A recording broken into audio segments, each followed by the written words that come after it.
Good afternoon, everyone, and welcome. Thank you for taking your time to join us today. My name is Sarah Keeman, and I'm the Outreach Officer with Substance. So I work with communities, schools, parents, and caregivers, and professionals across Canada to provide education and resources on youth substance use, mental health, and harm reduction. Now, today we'll be focusing on alcohol, one of the most commonly used substances among young people in Canada.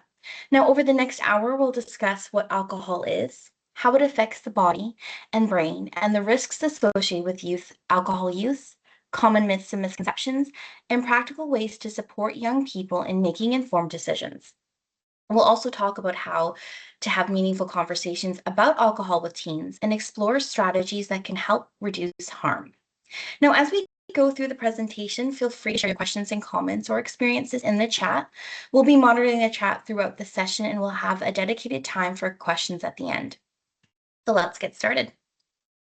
Now, before we dive into alcohol specifically, I'd like to briefly highlight our vision at Substance, a future where all young people can live free from problematic substance use and addiction. Now, a key concept that supports this vision is harm reduction. So while abstinence is one approach, we recognize that it isn't the only approach and it doesn't work for everyone. Harm reduction acknowledges that people may engage in activities that carry risks and focuses on reducing the likelihood of harm. In fact, most of us practice harm reduction every day. Now, think about riding a bicycle. Now, rather than telling people never to ride a bicycle because they could get hurt, we encourage helmets, safety equipment, and learning how to ride responsibly. The goal is to reduce risk and not ignore reality. The same principle applies to substance use. Harm reduction is about providing accurate information, practical strategies, and supportive conversations that help people make safer and more informed choices. It's not about encouraging substance use, it's about reducing harm and supporting health and well-being. Now, before we get into the facts and information, I'd like to hear from you all. Now, using the chat, what comes to mind when you think about alcohol? What have you heard about alcohol, either growing up, through the media, from friends or family, or from young people in your life? What do you guys think? What have you heard?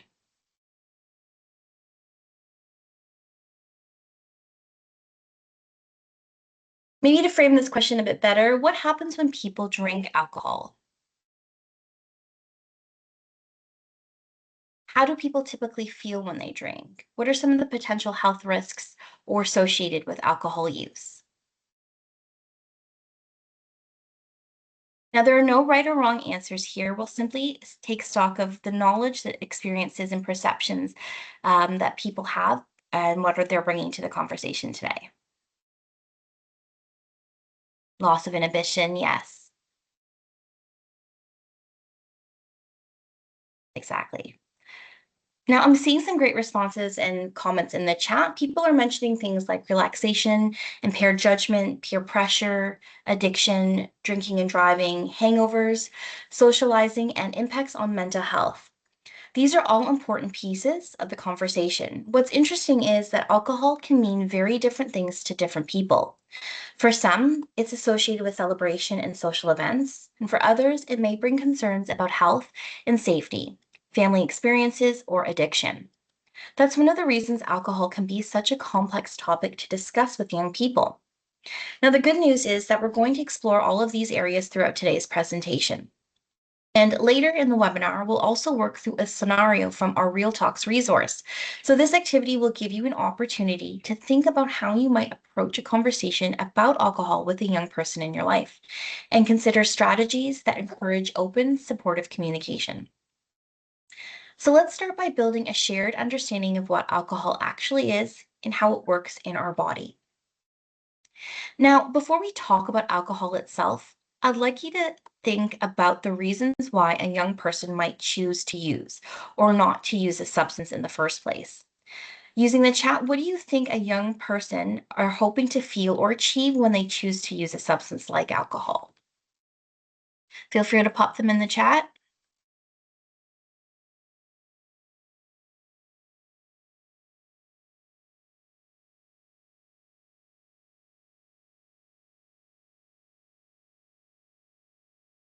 Now, for some reason, my chat isn't loading with the responses. Let's see. They may want to forget whatever problems they're facing. Exactly. Coping. Peer pressure. Exactly. No, I usually, yeah, be like their parents. Yeah, to model that behavior. So I usually hear answers like curiosity, wanting to relax, having fun, fitting in with friends, or trying to feel better when they're stressed or struggling with something. And when we look at research, those are some of the most common reasons a young person reports. Now, many teens are curious and want to experiment. Others may be looking for ways to manage stress, anxiety, or difficult emotions. Some use in social situations because they believe it will make them feel more confident, more connected, or help them fit in. Now let's look at the other side of this equation. Why might a young person choose not to use alcohol or other substances? What do you guys think? Now, some common answers that we usually get: concerns about health, fear or getting into trouble, negative experiences they've witnessed, family members who have used alcohol before or had alcohol disorder, yeah. Not wanting to disappoint their parents, caregivers, personal values. They've seen the effects of what happens exactly. So, one thing I find particularly interesting is that these reasons often come from some underlying factors, for the same underlying factors. For example, curiosity might lead one young person to try alcohol, while a lack of interest leads another to avoid it altogether. Wanting to feel accepted by peers may encourage one teen to use, while concerns about being judged by others may discourage another. Similarly, some young people may turn to substances because they hope it will help them feel better, while others avoid substances because they're concerned about their health risks. Now, the reason I bring this up is because it reminds us that decisions about substance use are rarely simple. They're influenced by social connections, personal experiences, beliefs, mental health, curiosity, and individual circumstances. So, as parents, caregivers, and supportive adults, understanding these motivations can be more helpful than focusing solely on the behavior itself. When we understand the why, we're often in a much better position to have meaningful conversations about support and what's needed. So as we move through today's presentation, we'll come back to some of these themes and explore how they relate specifically to alcohol use among youth. Now that we've explored some of the reasons why young people may choose to use alcohol, so a lot of them were listed as curiosity, relaxing, fitting in with friends, or trying to cope with stress. But if someone's reason for using has changed, or if they're no longer getting the benefit they hoped for, it may be time to ask an important question. What am I really getting from this? This is where the idea of return on investment, or ROI, can be helpful. Many of us have heard this term in relation to money, but simply put, return on investment refers to what we get back after putting something in. We usually think of investment as a financial, but with substance use, the investment can be broader. A young person may be investing money, of course, but they're also investing their time, their energy, relationships, physical health, mental health, and their overall well being. So, one of the questions we encourage young people to consider is: am I still getting what I hope to get from this? For example, if someone started drinking because they thought it would help them relax, but they find themselves feeling more anxious, especially when they're not drinking, well, is alcohol really helping them cope? Or if they started drinking to feel connected to friends, but now spend more time alone, isolated, or still getting the sense of acceptance and connection?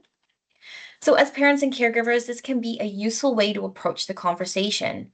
I think rather than immediately focusing on the risks or telling a young person what they should do, we encourage a reflection by asking questions such as: what do you feel you're getting from drinking? Has that changed over time? Do you think it's giving you what you hoped it would? Now, ultimately, one sign that substance use may be becoming problematic is when the costs, whether emotional, social, physical, or financial, begin to outweigh the benefits the person believes they're receiving. So let's start with a quick true or false question. Alcohol is the most commonly used psychoactive substance among teens in Canada. Now, if you're joining us live, feel free to put your answers in the chat. True or false? What do you guys think? True, true. Well, you will be correct. The answer is true. So even alcohol use among young people has declined significantly over the past 25 years. Alcohol remains the most commonly used substance among Canadian youth. In fact, more young people report using alcohol than cannabis or nicotine vaping products. Now, this can sometimes be surprising because substances like vaping often receive a great deal of media attention. However, alcohol remains deeply embedded in our culture. It's present at celebrations and sporting events, holidays, family gatherings, and many social occasions, which can make it feel more familiar, which normalizes it and makes it seem less risky than other substances. That's one of the reasons it's so important that we talk about alcohol openly and honestly with young people. Because while alcohol is legal for adults and widely accepted in society, that doesn't mean it's risk free, particularly for developing adolescent brains and bodies. So now that we've established how common alcohol use is among young people, let's take a step back and talk about what alcohol actually is. So alcohol, also known as ethanol or ethyl alcohol, is a legal psychoactive substance. So when we say a substance is psychoactive, what we actually mean is that it affects the brain and can change the way a person thinks, feels, and behaves. In its pure form, alcohol is clear and colorless liquid. The alcoholic beverages we're familiar with, such as beer, wine, and cider, contain ethanol in different concentrations and get their colors, flavors, and characteristics from ingredients used to make them. Now, many alcoholic drinks are created through a process called fermentation. Now, during the fermentation process, yeast converts sugars into alcohol. This is how beverages like beer, wine, and cider are produced and typically contain anywhere from 4 to 15% alcohol. Now, spirits such as vodka, rum, and gin and whiskey go through an additional process called distillation. Now, distillation increases the concentration of alcohol, which is why spirits are often around 40% or higher. It's also important to recognize that not all alcohol products are the same. When people talk about drinking alcohol, they're referring to ethanol. However, there are other forms of alcohol that are never safe to consume. So, for example, isopropyl alcohol, commonly known as rubbing alcohol, is found in products like hand sanitizers and disinfectants. Methanol, sometimes called wood alcohol, is used in industrial products like antifreeze and fuel. Both can cause serious poisoning and can be life-threatening if consumed. So for today's discussion, whenever we use the term alcohol, we're referring specifically to ethanol, the type of found in alcoholic beverages. Now that we understand what alcohol is, let's look at how common alcohol use is among young people in Canada. Now, according to the most recent Canadian Student Alcohol and Drug Survey, alcohol remains the most commonly used substance among Canadian youth. About 37% of teens reporting alcohol in the past year, and roughly 1 in 5 report drinking within the past 30 days.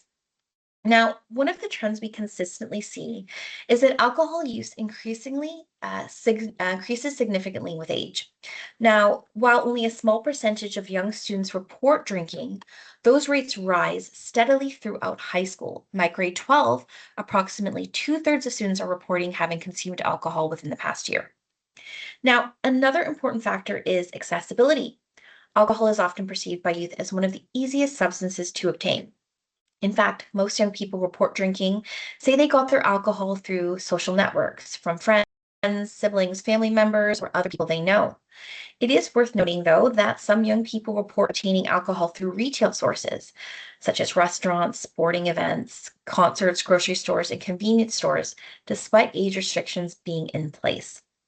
So when we look at these numbers, the takeaway isn't that all young people are drinking. In fact, most young people are not engaging in high-risk drinking.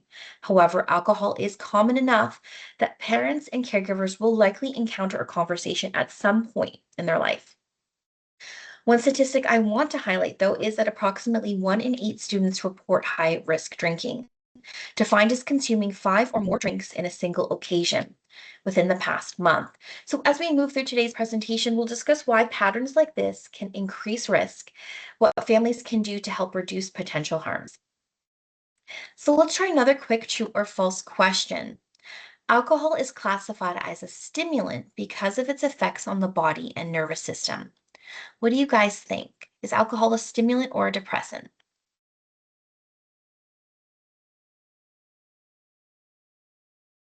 I hear false, depressant, depressant. You guys would be right. The answer is depressant. So this is one of the most common misconceptions about alcohol. So many people, including young people, assume alcohol is a stimulant because people often seem more energetic, more outgoing, talkative, or confident after drinking. But what's actually happening is something quite different. So, for many people, alcohol initially creates feelings of relaxation. It can reduce tension, lower inhibitions, and make people feel more comfortable or outgoing in social situations. Some people report feeling happier, more confident, and more energetic after drinking. However, it's important to remember that alcohol is still slowing down the nervous system, even when those effects feel pleasant at first. Some of the early signs of alcohol intoxication include flushed skin, reduced inhibition, and impaired judgment. In other words, people may become more willing to take risks, say things they normally wouldn't say, or make decisions they wouldn't make when sober. As a person continues to drink, the effects become more pronounced. Attention and concentration become impaired, coordination and muscle control decreases, reflexes slow down, and speech becomes slurred. Vision can become blurred or doubled, and balance may be affected. Now, this progression is important because people often don't realize how impaired they are becoming. One of the effects of alcohol is that it can actually reduce our ability to accurately assess our own level of impairment. Now, at higher levels of intoxication, the risks become even more serious. A person may experience nausea, vomiting, severe dizziness, or memory loss, sometimes referred to as blackouts. Now, during a blackout, a person may appear to be awake or fully functioning, but later have no memory of what happened. Now, in cases of extreme intoxication, alcohol poisoning can occur. Warning signs include repeated vomiting, inability to stay conscious, slowed breathing, loss of consciousness, and in severe cases, coma and death. Now, as parents and caregivers, understanding this progression can help us recognize when alcohol use is moving beyond social experimentation and becoming a potentially safety concern that requires immediate attention. Now, let's see how everyone does with this question. People who drink, people who, s- let's see, People who drink alcohol are more or less likely to experience or develop anxiety or depressive disorders. What do you guys think? Are you more likely or less likely? Likely. More. Yeah. Let's hear from the audience. Or, yep. So this finding surprises a lot of people, but the answer is more. Alcohol is often seen and used as a way to relax, unwind, and cope with stress. So in short term, it can create feelings of calmness or temporarily reduce anxiety. But because of that, some people begin to see alcohol as a helpful coping mechanism. However, the relationship between alcohol and mental health is more complicated than it first appears, right? So, one of the reasons alcohol is commonly used by both teens and adults is because it can temporarily reduce feelings of stress, tension, or anxiety. Because alcohol slows down the nervous system, many people report feeling calmer or more relaxed shortly after drinking. But at the same time, alcohol is causing the release of dopamine. This is a chemical associated with pleasure and reward. This can make drinking feel more enjoyable at first, which explains why some people continue to use. Now, the challenge is that the brain adapts over time. As it becomes used to these effects, a person may drink more alcohol to achieve the same feeling they once got from smaller amounts. This is what's known as developing a tolerance. Now, over time, alcohol can begin to create the opposite effect of what a person originally wanted. Rather than helping them manage stress, it actually makes it increasingly reliant on alcohol to relax and cope with difficult emotions. Now, sleep is another important part of this conversation. Now, some people have heard or believe that drinking before bed helps them sleep better because it can make them feel drowsy. Now, while alcohol may help someone fall asleep faster, research shows that it often reduces sleep quality. People are more likely to wake up during the night, experience less restful sleep, and feel more tired the next day. And as many of us know, poor sleep can make stress, anxiety, and mood difficulties even harder to manage. Finally, let's talk about something that has become increasingly recognized in recent years: anxiety.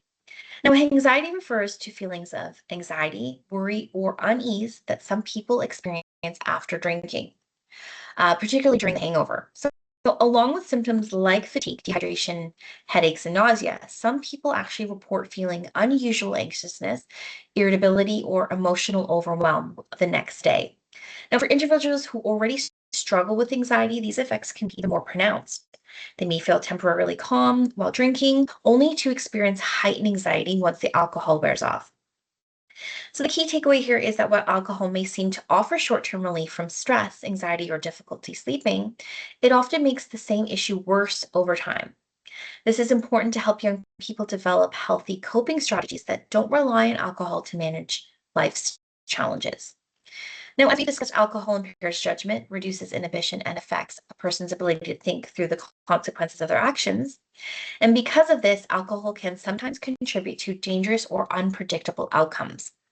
Now, people who drink alcohol are more likely to act impulsively, overreact to situations, or behave aggressively in ways that they may not do when sober.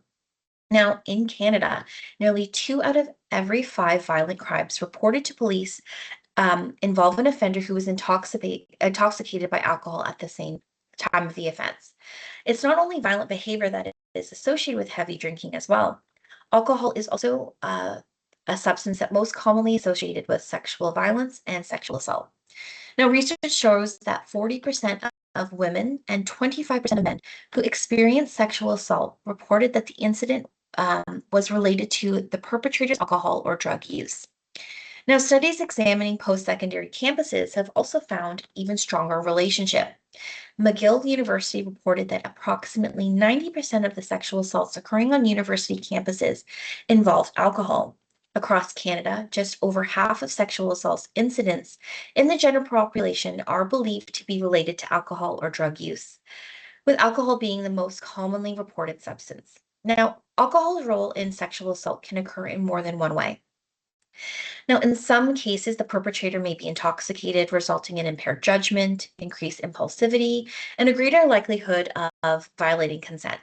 Now, in other situations, the victim may be intoxicated and therefore less able to recognize danger, resist unwanted advances, remove themselves from the situation, or communicate effectively.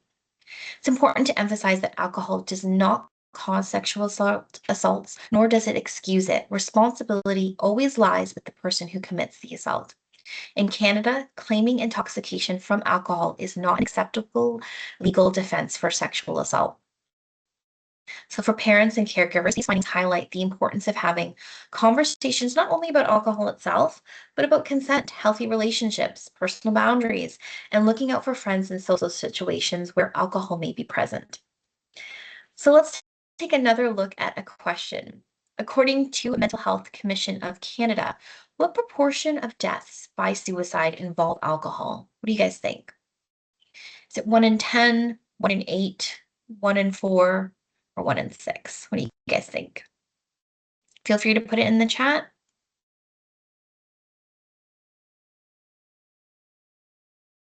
Now, the answer is 1 in 4, or about 25%. So, the statistic highlights an important question between alcohol use and mental health. Alcohol can play a role in suicide deaths in different ways. In some cases, alcohol may be involved in an intentional overdose or poisoning. In other, alcohol is present in person's bloodstream at the time of their death. Now, in Canada, approximately 4,000 people die by suicide each year, and about 1/4 of those deaths involve alcohol. This slide highlights the relationship between alcohol use, self-harm, and suicide. In Canada, suicide is the second leading cause of death among people aged 15 to 34. Research also shows that individuals with alcohol use disorder are about 3 times more likely to engage in suicidal behavior compared to those without an alcohol use disorder. Alcohol is involved in more than 1/3 of suicide attempts, and people experiencing suicidal thoughts are often 7 times more likely to attempt suicide when drinking heavily. Now, One of the reasons for this is that alcohol affects the part of the brain responsible for judgment, decision making, and impulse control and emotional regulation. So, when someone is already struggling with stress, depression, hopelessness, or thoughts of self harm, alcohol can make it even more difficult to think clearly, consider alternatives, or reach out for support. That's why it's particularly important when we think about young people. Some youth may turn to alcohol as a way to cope with difficult emotions or mental health challenges. Now, while alcohol can seem to provide temporary relief, it can actually worsen mental health symptoms and increase risk during moments of crisis. That's why it's so important to view alcohol through both a physical and mental health lens to encourage young people to seek support when they're struggling. Now, before we continue, I want to take a moment just to acknowledge that we've just discussed some difficult topics related to mental health, self harm, and suicide. So, if you or someone you know is struggling, experiencing thoughts of self harm, or having thoughts of suicide, please know that support is available and you don't have to navigate those challenges alone.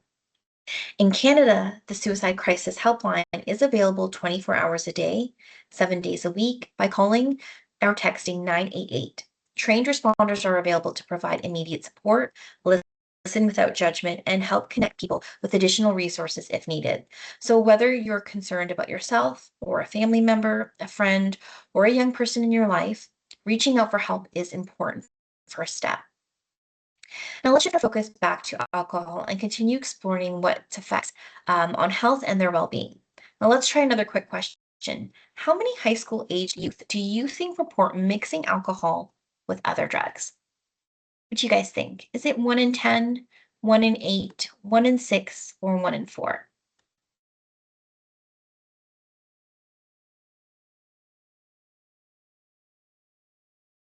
I got 1 in 10. Okay. Well, the answer actually is 1 in 6.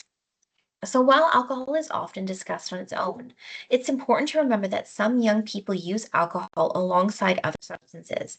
In fact, approximately 1 in 6 high school age youth report mixing alcohol with another drug. Now, the most commonly reported substance used alongside alcohol is cannabis. This is important to remember because when substances are combined, their effects can become less predictable. The risks associated with each substance don't simply disappear, and in many cases, they increase. So, understanding how alcohol interacts with other substances is an important part of helping young people make informed decisions and recognize situations that carry greater risks. So, in the next slide, we're going to take a closer look at some of the specifics associated with mixing alcohol and other drugs. So, we just learned that 1 in 6 high school age youth report mixing alcohol with other substances, with cannabis being the most commonly reported combination. Now, to help explore why mixing substances can increase risk, Substance partnered with Savoir Media to create a series of short animated videos that bring these concepts to life in an engaging and accessible way. So let's take a moment for one of these videos and watch it together, and we'll come back to discuss some of the key takeaways. At parties, we sometimes go for odd mixes. Cheese puffs and strawberry soda, pizza and orange juice, or alcohol and cannabis. Cannabis alcohol, alcohol cannabis. Does it make a difference which one you consume first? Mind-blowing! Everything you know about substances. Cannabis before or after alcohol? What's the difference? Unlike strawberry soda, alcohol and cannabis are psychoactive substances. In other words, they have an effect on the brain. When you take them together, your body reacts differently depending on which one you take first. Alcohol dilates blood vessels, including those in the lungs and digestive system, which make them absorb more THC, the psychoactive molecule in cannabis. In this case, the effects of a joint or an edible can be a lot more intense than expected. Yeah, one large Hawaiian pizza, but no pineapple. If you take cannabis first, there's an almost opposite effect. Cannabis slows down gastrointestinal functions. When alcohol passes through the digestive tract, it's absorbed less quickly by the blood. Therefore, your blood alcohol level rises more slowly. Since you don't really feel the effects, you might end up drinking more. Some scientists are also concerned about the anti-nausea properties of cannabis, which could prevent someone who has drunk too much from throwing up. This could increase the risk of alcohol poisoning or even an alcoholic coma. Bottom line, it definitely makes a difference whether you consume alcohol before cannabis or vice versa. In both cases, you need to be careful. As for strawberry soda and cheese puffs, hey, why not?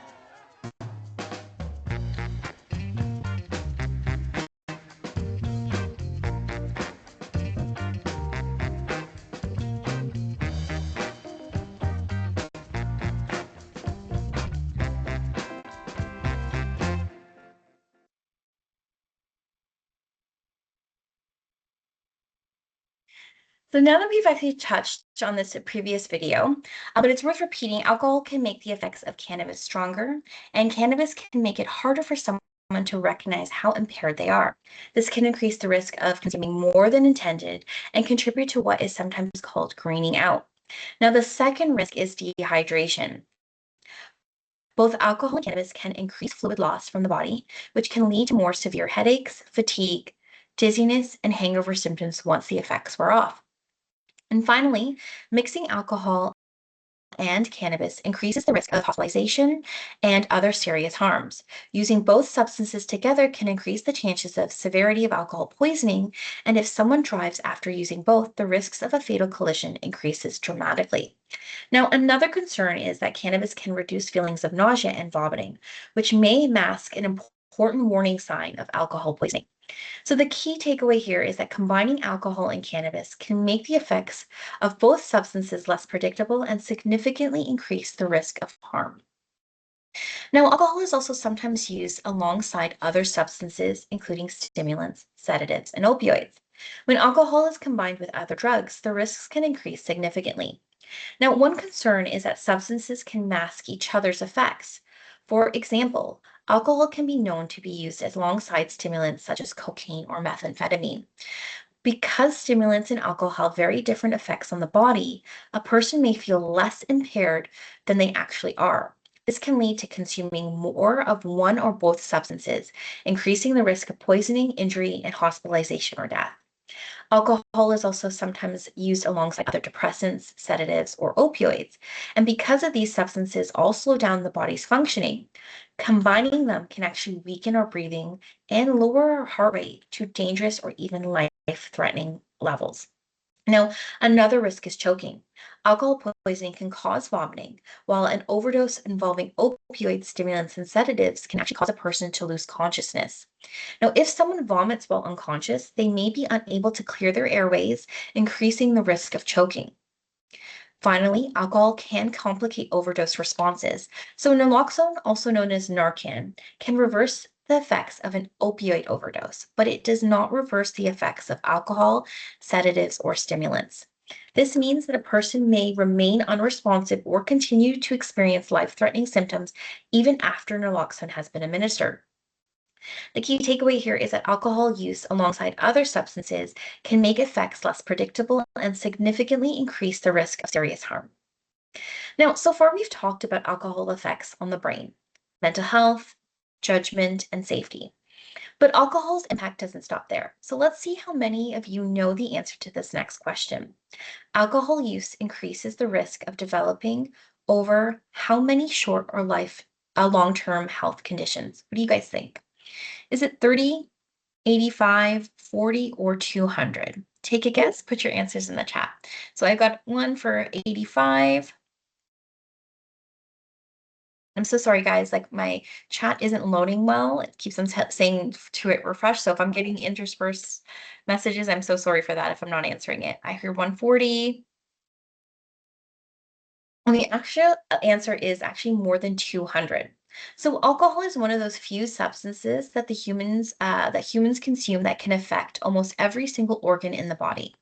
In fact, Health Canada reports that alcohol increases the risk of developing more than 200 health conditions and more than any other commonly used substance. So when most people think about alcohol-related harms, we often think about the liver.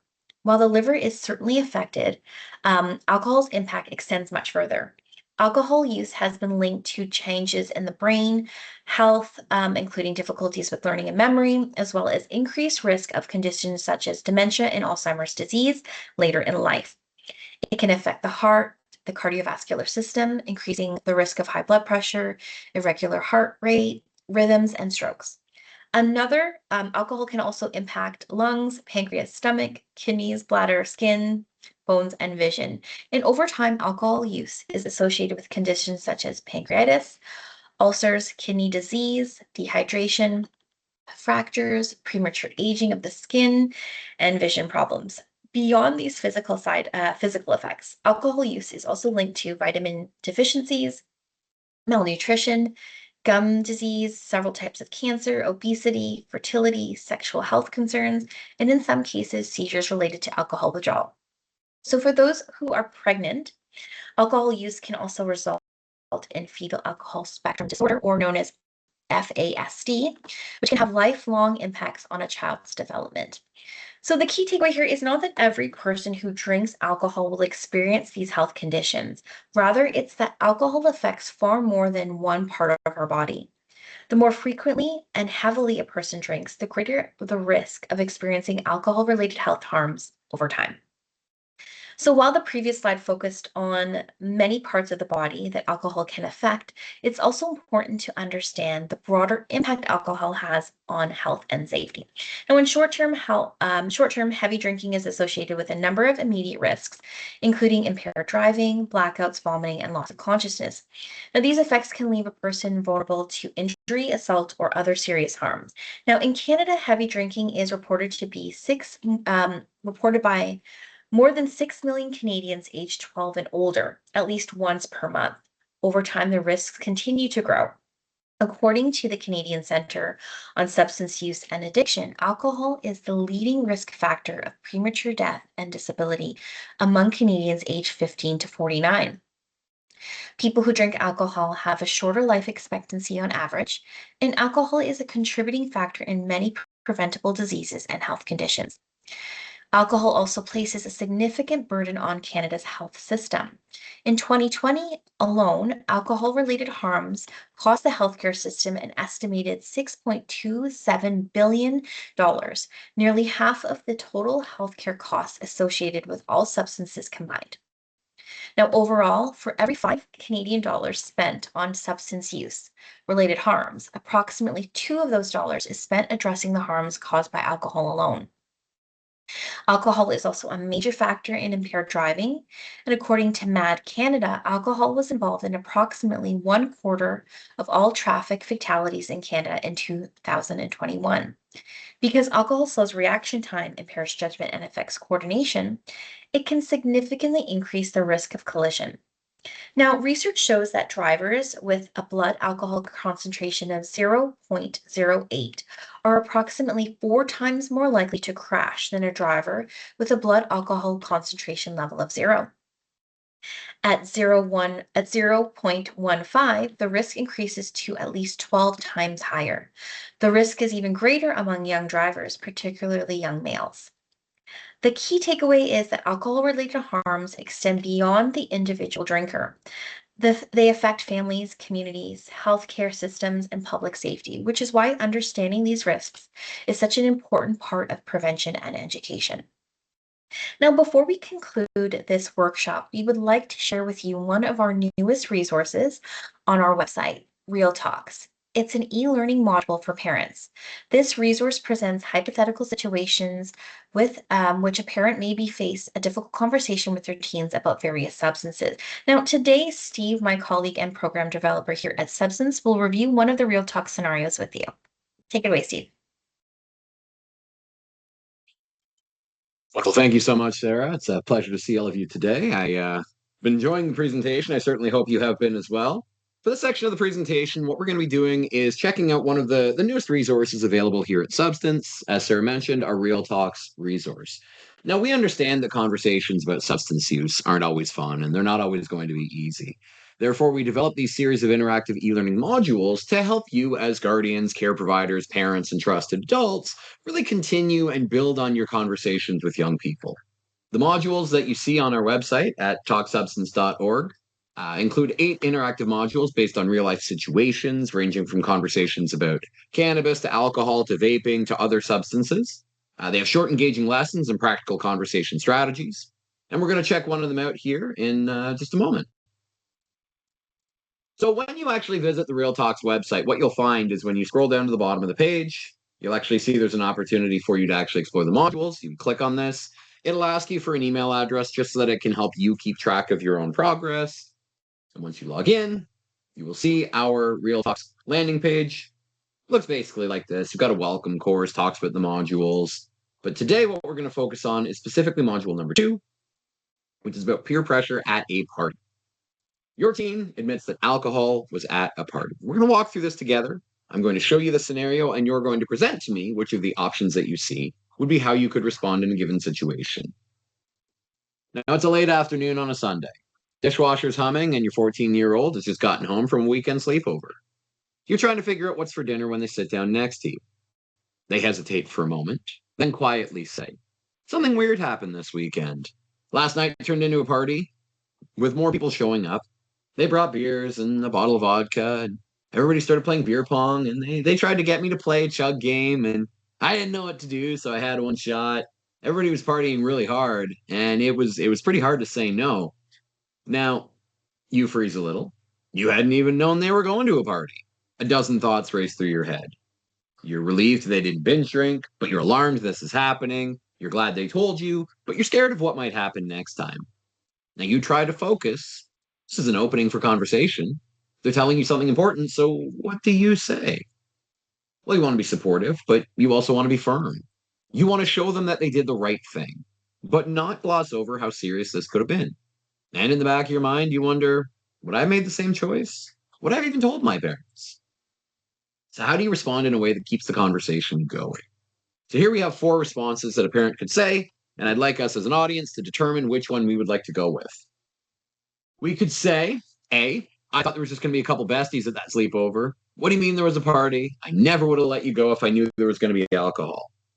Do you say, "Oh, gee, that's it? No more sleepovers. No more sleepovers for you. You're grounded." Do you say, "Sleepover party? That sounds cool. How was the music?" And try to change the subject. Or do you say, "Thanks for telling me. That must have been hard. Can we talk about it?" You want to go option A, B, C, or D? I'll vote for option D. Give the audience a moment to think about this one. Option D. Now, what you'll notice is each one of these responses, you may hear worded in different ways, but they're conveying a different message. So I see most people are voting for option D. So the thing about option D is that right away you're expressing empathy. And you're asking an open-ended question to sort of invite more of the conversation. You know, how can we build on this? Thank you for letting us know. So your teen says, "Yeah, I didn't really know what to say. I didn't want to seem lame in front of everyone. I'm feeling like I'm finally fitting in with the group. I mean, they're 14. They're just starting high school. I didn't want to ruin it." So you can select from the options below. I totally understand. I appreciate that you told me. I'm not sure if I would have had the guts to refuse at your age or even tell my parents. Want to practice what you could say next time? Do you want to say, "That's okay. It's hard when all your friends are doing it too"? Do you want to say, "Well, you could have just walked out. Why didn't you?" Or do you say, "That's it. You're not seeing them again. They're obviously a bad influence. And next time you might drink even more"? What do we think here? A, B, C, or D? Go for A. Go for A. I feel like we have a very empathetic audience. This is a great thing. I totally understand. I appreciate that you told me. Well, this response validates your teen's feelings of bravery in telling you. Again, it's not so much the script, it's what you're trying to convey. You're trying to validate how they feel. You're trying to show that you're proud and you're pleased that they were honest with you. It moves the conversation towards preparation and increases a sense of agency rather than trying to change the subject or backing away from it and keeping it passive. They may feel less comfortable in trusting you next time.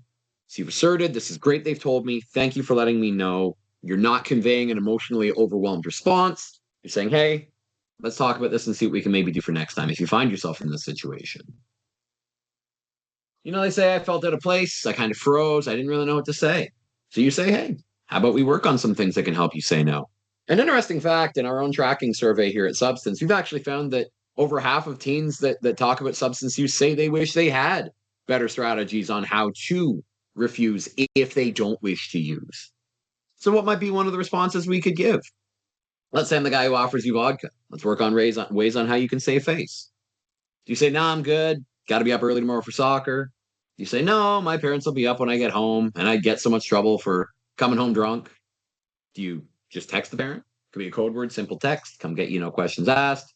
Or do you just have them say, "Sorry, this stuff's not my thing"? Which response do you think we could go with here? Which one do you feel might be more natural for a teen to maybe say in response?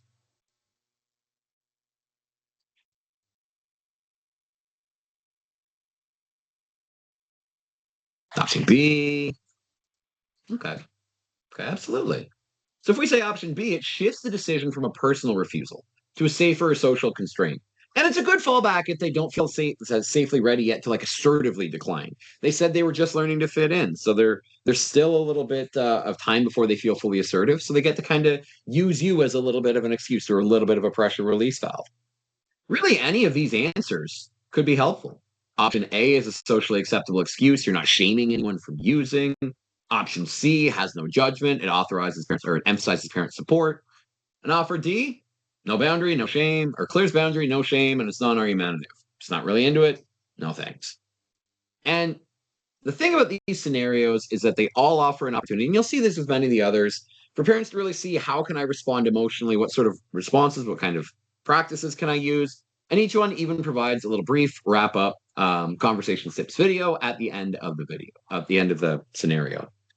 Now I could go into those, but I'll leave those for you if you're interested in checking them out. I'll put the link in the chat, and I'll grab that real quick.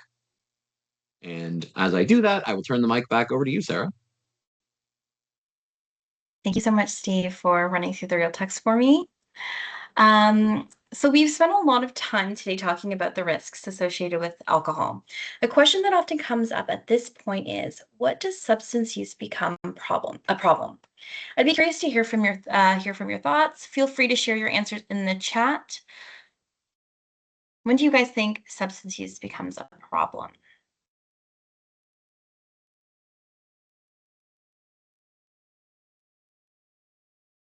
Now, some of the common answers we usually hear are when it starts affecting a person's health, when it impacts school, work, or relationships, when someone is using every day, when friends or family begin expressing concern. Now, these are all important observation. Now, one thing to remember is that not all substance use is problematic.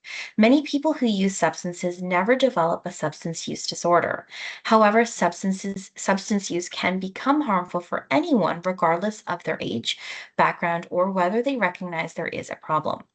At its core, substance use becomes a problem when a person begins to lose control over their use and it starts causing negative consequences in their life.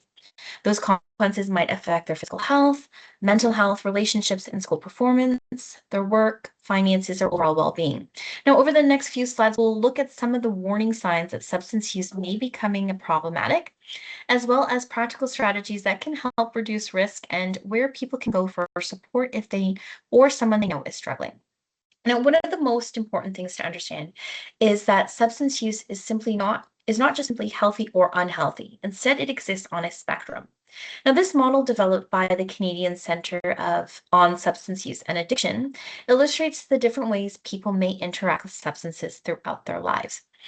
Now, at one end is non-use, where a person chooses not to use a substance at all. So this may be due to personal values, like we talked about before, health concerns, religion, family experiences, or simply a lack of interest. Next is beneficial use. And while focusing on alcohol today, some substances do have legitimate purposes. For example, alcohol is used in healthcare settings for cleaning and disinfecting. However, a beneficial use does not mean all use is beneficial. Moving along the spectrum is low risk use, where a person takes steps to reduce potential harms. For alcohol, that might look like planning ahead for a safe ride home, avoiding drinking and driving, or being mindful of how much they consume. Further along is problematic use, where alcohol begins causing negative consequences. This may include missing responsibilities, experiencing relationship difficulties, or finding that alcohol is interfering with their overall well being. Now, at the far end of the spectrum is substance use disorder or addiction, where a person loses control over their use and continues despite significant harm. At this stage, professional support brings counseling, medication, withdrawal management, peer support, or community services may be beneficial. What I appreciate about this model is that it reminds us that people can move in either direction along the spectrum. Substance use is not static, and support can be helpful at any point. The key takeaway is that it's never too early or too late to learn about substance use, reduce risks, or seek support. Different people may need different types of support depending on where they are on that spectrum, and that's okay. So, as we discussed, substance use exists on a spectrum, and different people may experience different risks, harms, depending on the variety of factors.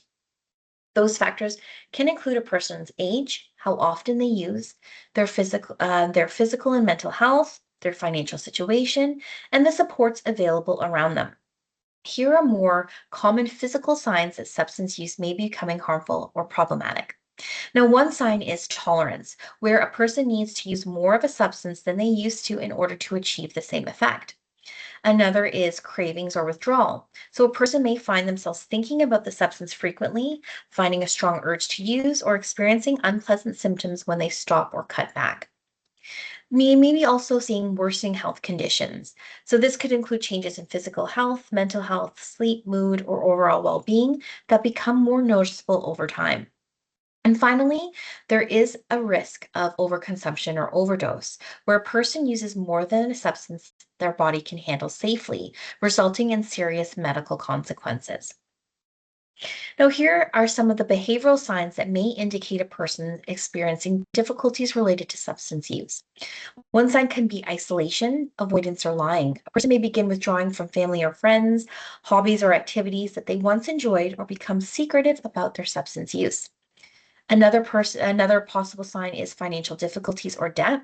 A person As substance use increases, some people may spend more than intended to find it difficult to keep up with other financial responsibilities. We may also see rule-breaking behaviors, such as using substances in situations where it's unsafe, illegal, or even against expected expectations at home, school, or in the community. Finally, substance use can contribute to declining performance. This may be shown as changes in school achievement, attendance, productivity at work, participation in activities, or the inability to meet responsibilities where they were once managed. Just as with physical signs, these indicators do not automatically mean a person has a substance use disorder. However, they may suggest that substance use is beginning to have a negative impact on their life. Let's focus on psychological and mental health signs that sometimes can be seen with problematic substance use. One possible sign is problems with learning and memory. A person may have difficulty concentrating, retaining information, or completing tasks that previously felt manageable. Substance use can also contribute to new or worsening mental health concerns, including stress, anxiety, depression, or changes in. And in some cases, individuals may begin using substances to cope with these feelings, only to find out that symptoms worsen over time. Some people may experience intrusive or unfamiliar thoughts, particularly when using heavily during periods of withdrawal or when substances are affecting their mental health. At the more severe end of the spectrum, substance use may contribute to hallucinations and delusions or significant mood changes. Now, these symptoms can be frightening for both the individual itself and those around him, and often require professional support. The key takeaway here is that substance use can affect much more than physical health. It can also impact how a person thinks, feels, learns, and experiences the world around them. If someone is experiencing any of these psychological or mental health concerns alongside substance use, it's important that they speak to a trusted support person, such as a parent, a teacher, a social worker, doctor, or healthcare provider. Early support can help prevent these challenges from becoming more serious over time. Now, as we wrap up today's presentation, I'd like to leave you with some practical strategies that can help reduce the risk of alcohol-related harms. First, consider limiting or avoiding substance use before the age of 25 when possible. The brain continues developing into a person's mid-20s, and taking breaks from substance use and planning sober activities can help reduce risk. It's also important to keep an eye out on your drink, even if it's non-alcoholic. Avoid accepting drinks from strangers, and if you leave your drink unattended, pour it out and get a new one.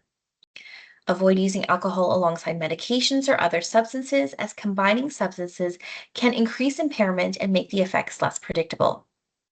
If alcohol is going to be present, plan ahead. Designate a sober driver and always have a backup plan for getting home safely. If someone chooses to drink, alternating alcoholic drinks with water and consuming food can help reduce the risk of dehydration and alcohol poisoning. It is also important to avoid substance use before activities that require focus, coordination, or quick decision making, such as driving, sports, school, work, or operating equipment. And finally, if you're feeling unwell, struggling with your own mental health, or your concerns about your substance use, speak with a healthcare provider. They can help you develop a plan that supports your health and well being. Now, these strategies won't eliminate all risk, but they can help reduce the harms, support safer and more informed decisions around alcohol use. Now, that brings us to the end of our presentation. I want to thank you all for taking your time to join us today and for your participation throughout the webinar. Before we finish, I'd like to invite you to complete our post-workshop survey using the Q&R code on the screen. And your feedback helps us improve the session and better meet the needs of parents, caregivers, and community members. I'll also take a moment just to highlight some of the resources available through Substance, including our Parent Support Hub, educational resources, and information on a variety of substance use topics. You can learn by visiting talksubstance.org. For those who registered for today's webinar, we'll also be sending out a copy of our alcohol substance use at a glance fact sheet following the presentation. This resource provides a summary for many of the topics we discussed today and could be helpful moving forward. At this point, I'm going to stop this recording. Once the recording is ended, if you have any questions, comments, or experiences we'd like to share, please feel free to enter or unmute yourself and speak and ask your question. I'll do my best to answer them. And Steve, I can't see the chat right now, so if you can answer any of the questions that come up, I would really appreciate that. Thank you.